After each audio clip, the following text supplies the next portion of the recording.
Dan kameramen Bang Jun juga nih, alhamdulillah juga berperan aktif di pesantren. Mudah-mudahan semakin dekat dengan Allah Subhanahu wa taala.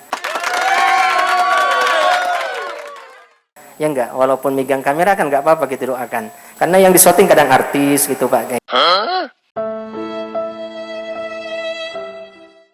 Gimana mau menghindar dari maksiat itu susah.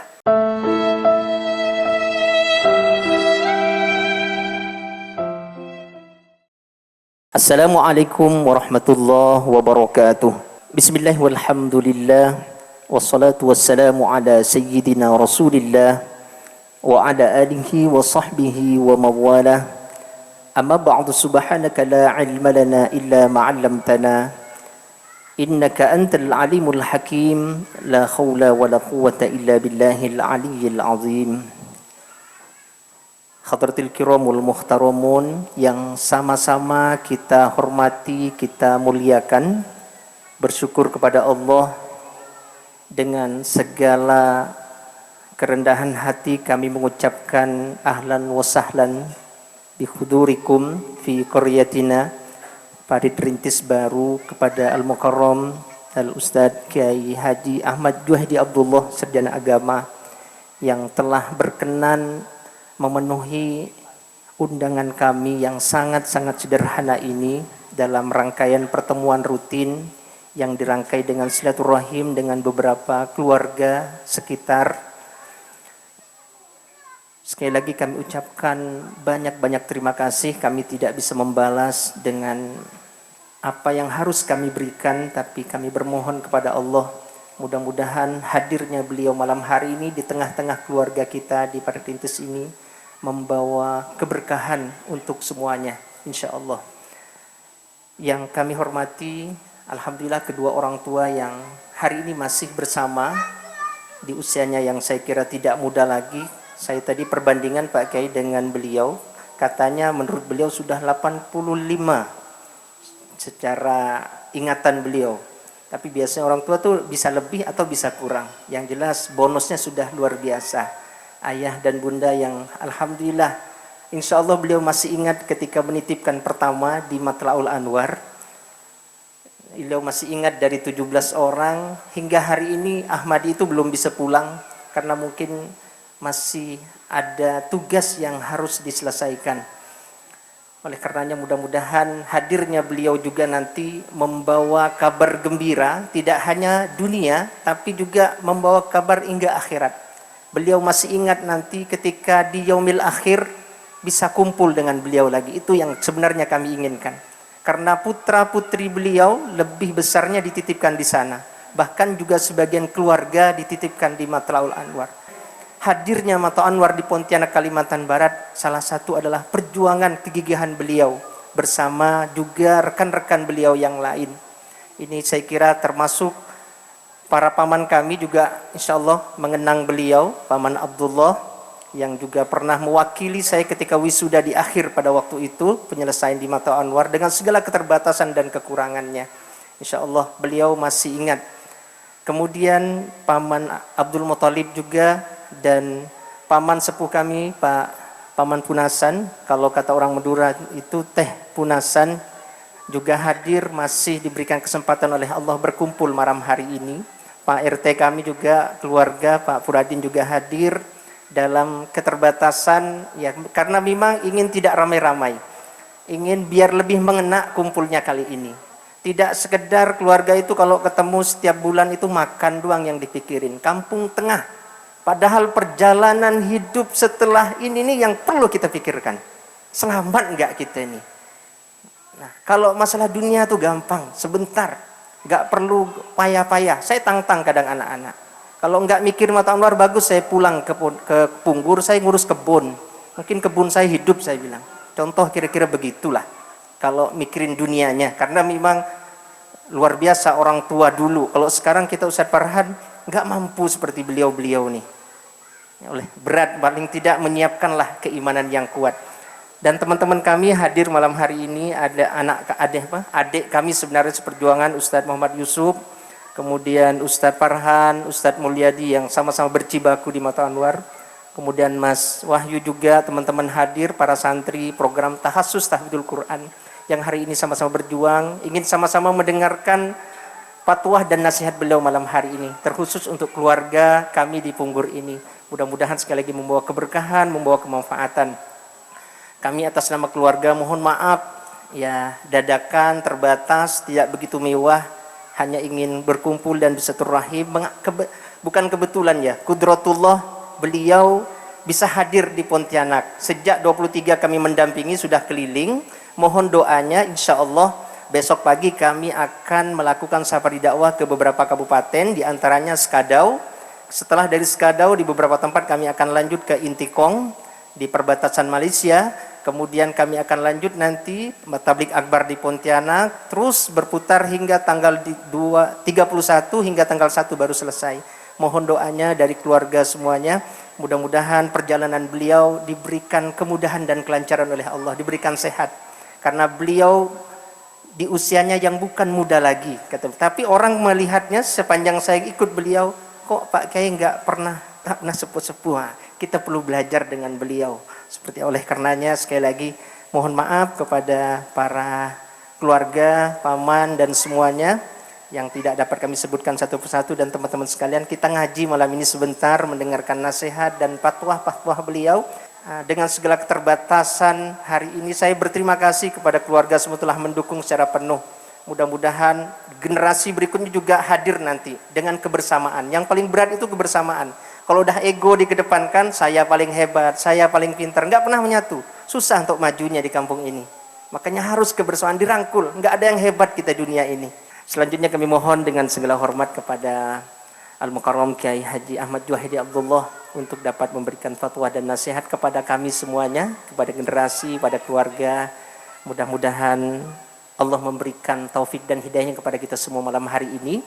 Kita ngaji semuanya. Saya minta kakak-kakak, adik-adik ngaji semua Pak Kiai. Jangan sibuk dengan makan tuh gampang urusannya. Yuk kita dengarkan beliau. Kepada beliau dengan segala hormat kami mohonkan.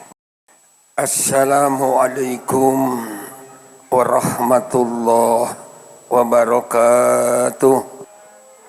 Alhamdulillahilladzi anzala sakinata fi qulubil mu'minin liyajdadu imanan ma'a imanihim. Asyhadu an la ilaha illallah wahdahu la syarikalah al-malikul haqqul mubin wa asyhadu anna muhammadan abduhu wa rasuluhu shadiqul wa'dil amin.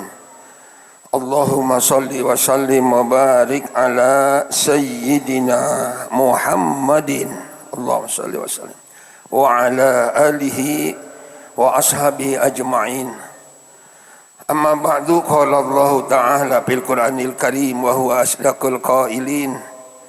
A'udzu billahi samii'il 'aliim minasy syaithanir rajim. Bismillahirrahmanirrahim.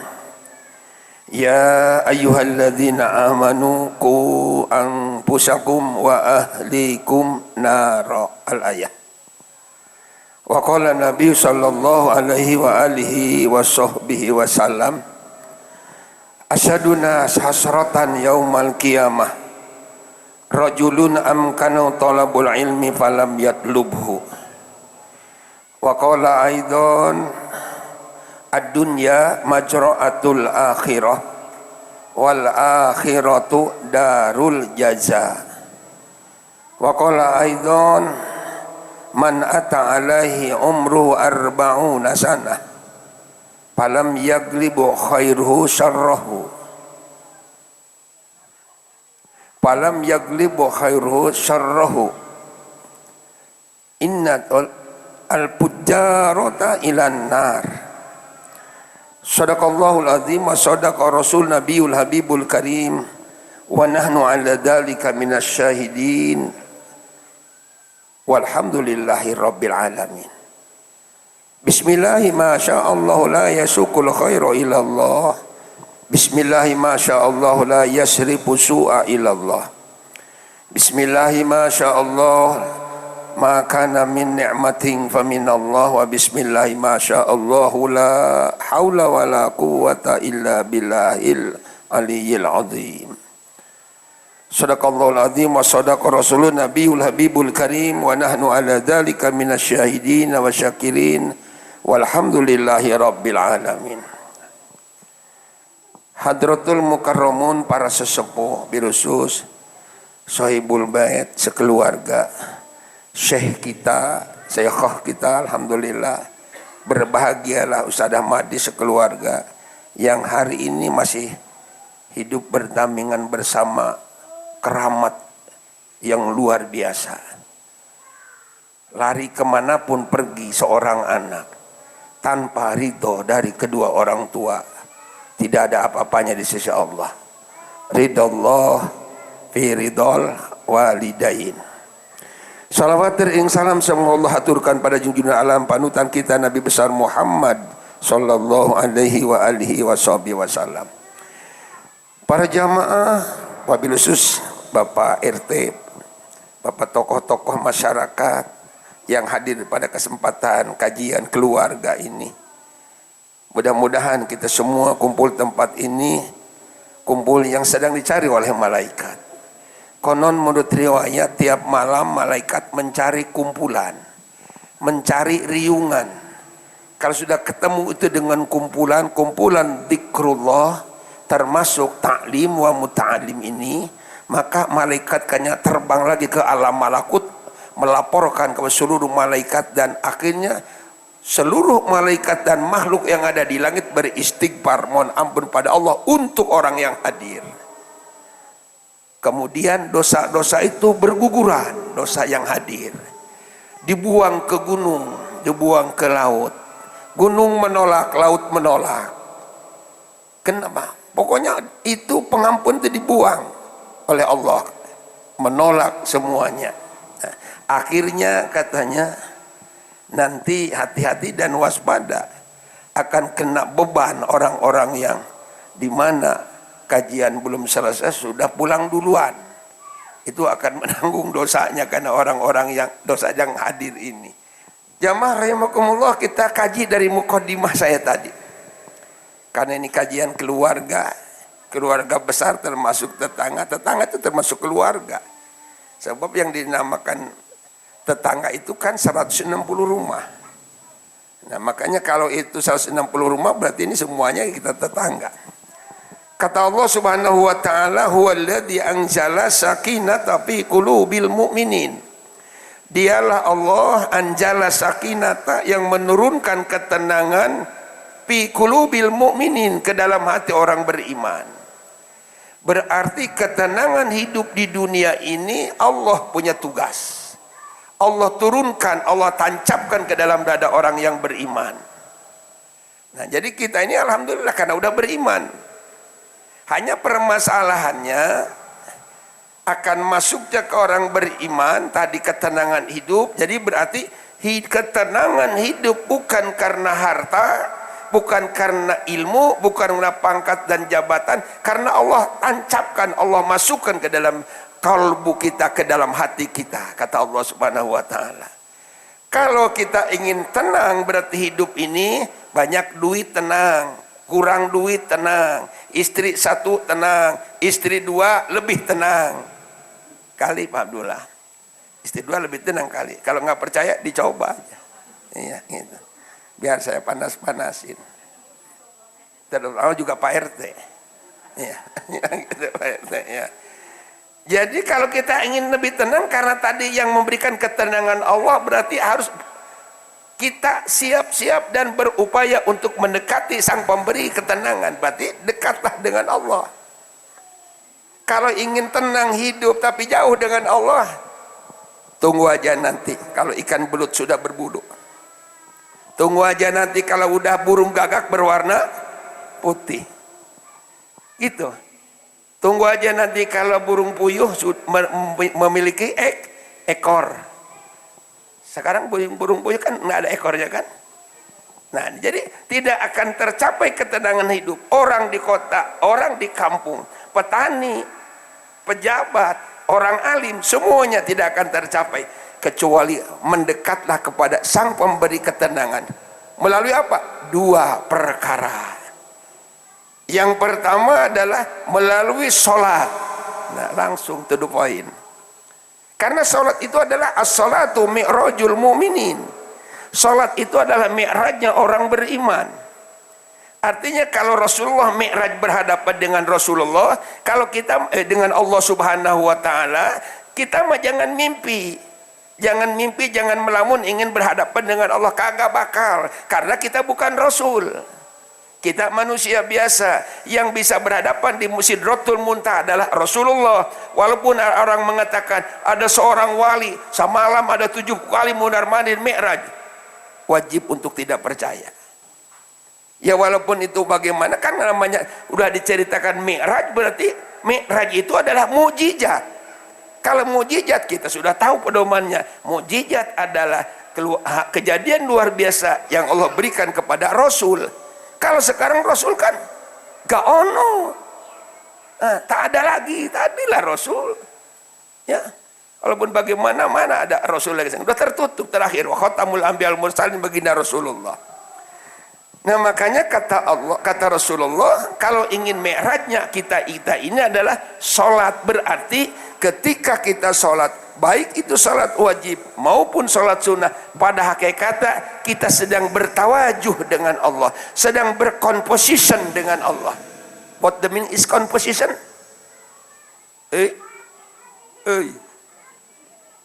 Abdullah, apa composition? Bermuhadasah dengan Allah, cakap-cakap dengan Allah, ngobrol dengan Allah. Apa bahasa Maduranya? Ya, gitu kan. Berarti kalau kita ingin ketemu dengan Allah, sholat. Makin sering ketemu dengan Allah, Allah makin senang. Berbeda dengan makhluknya. Makanya Allah punya sifat mukhalafatu lil hawadis. Sudah hafal dari kecil, sudah nyanyikan oleh kita, wujud kidam bako dan seterusnya.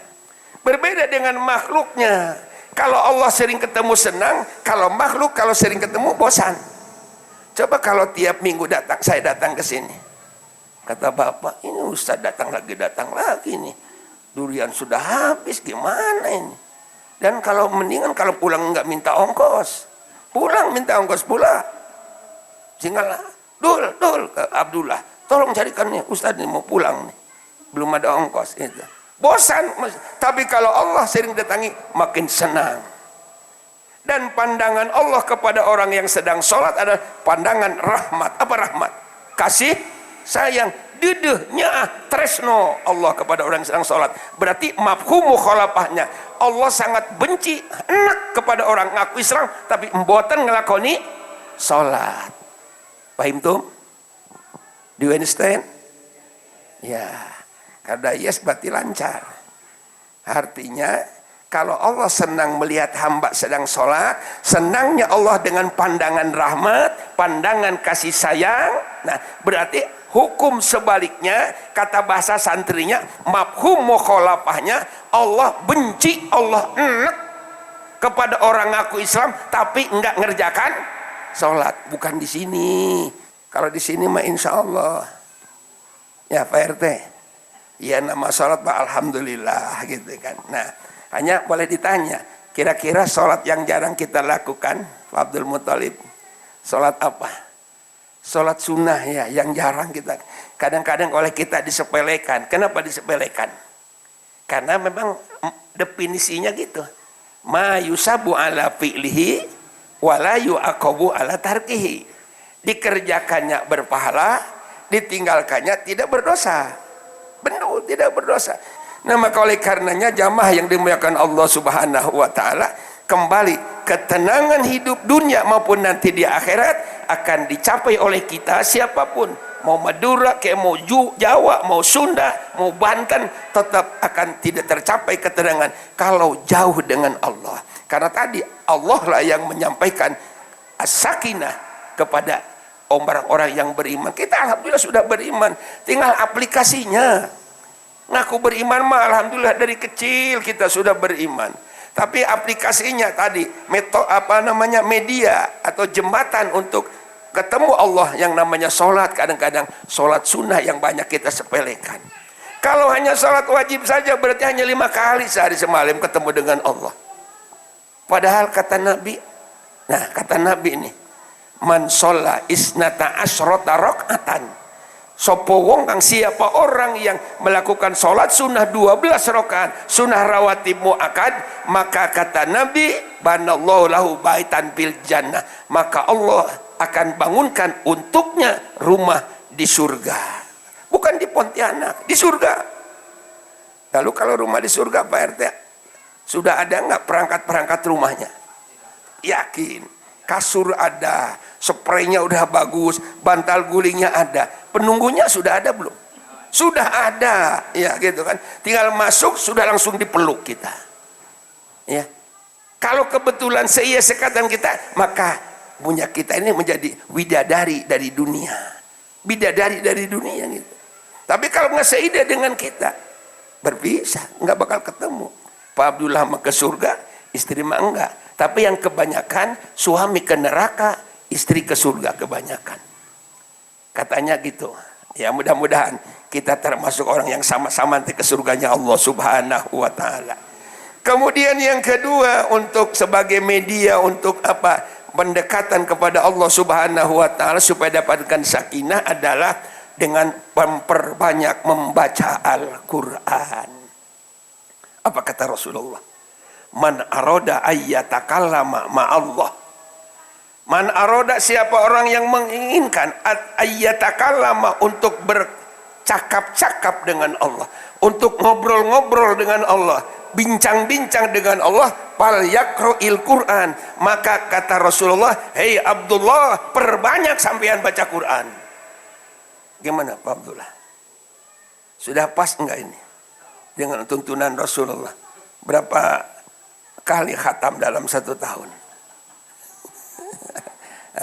Gitu.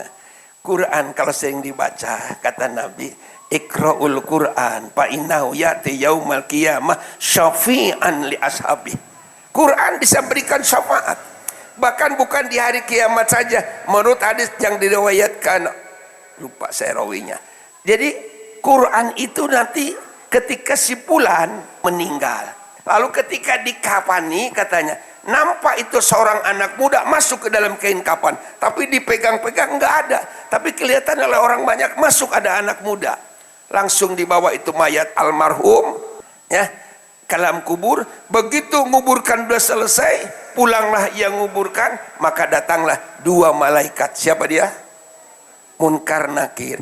Ketika Munkar Nakir datang, anak muda sudah muncul di dekat kepalanya. Begitu malaikat Munkar Nakir nanya, man rabbuka? Si anak muda bisikan di telinganya si mayat, Allahu Rabbi. Jawab, lulus. Waman nabiyuka? Siapa nabimu? Bisikan lagi, jawab, lulus. Wama imamuka? Dijawab lagi, Al-Qur'anu imami. Jawab, lulus. Semua pertanyaan terjawab karena ada yang bisikin tadi. Selesailah, apa kata malaikat? 6 kanaumul arus, tidurlah kau bagaikan tidur pengantin baru. Kata malaikat, nggak ada siksaan, jadi jangan takut, tidak disiksa, tapi harus ada yang bimbing tadi. Siapa tuh yang bimbing? Selesai malaikat pergi, maka si mayat berkata, man anta ya syabab? Siapa engkau wahai anak muda yang ganteng? Jawaban anak muda, anal Quran. Saya ini Quran yang suka kau baca waktu hidup. Oh, jadi teman. Akhirnya katanya si anak muda menghamparkan permadani yang hijau, dihantarkan sampai ke Raudhatun min riyadil jannah, ke taman-taman surga. Di alam barza itu ada taman namanya taman surga. Akhirnya almarhum dibawa jalan-jalan di Raudhatul Jannah tadi. Inilah kata si anak muda, nanti tempat engkau di hari kiamat, inilah tempat engkau. Ternyata memang waktu hidupnya gemar membaca Al-Quran.